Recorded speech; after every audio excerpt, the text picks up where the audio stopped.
Hello guys, in today's video, I'm gonna show you how you can fix the Black Ops 7 that you cannot get past in the sign-in screen. Let's begin. First, I want you to go over here, all right? And on your keyboard, I want you to press on the Windows key and the R key together. You will have this option, or you can just simply click on your Windows Start button and then type on run, click on this option, then enter this percentage local app data percentage, hit enter or OK. It will open up a new folder on your computer or PC. Activation, make sure to right click and delete this on your uh, local folders, right? Then go to documents, so I currently don't have my Call of Duty or Black Ops installed. For example, let's just say Dying Light is the Black Ops 7.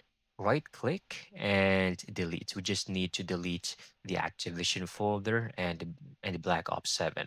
So delete once you have successfully made sure that both folders are deleted.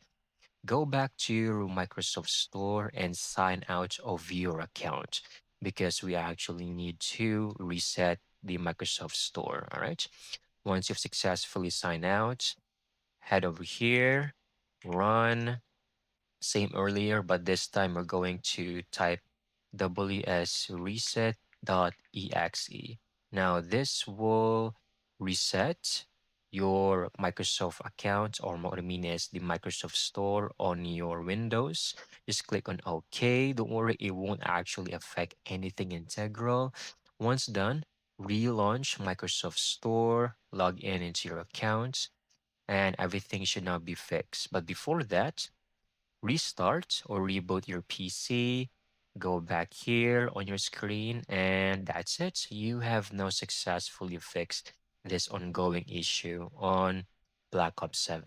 Thank you so much for watching. I hope you found this video very helpful.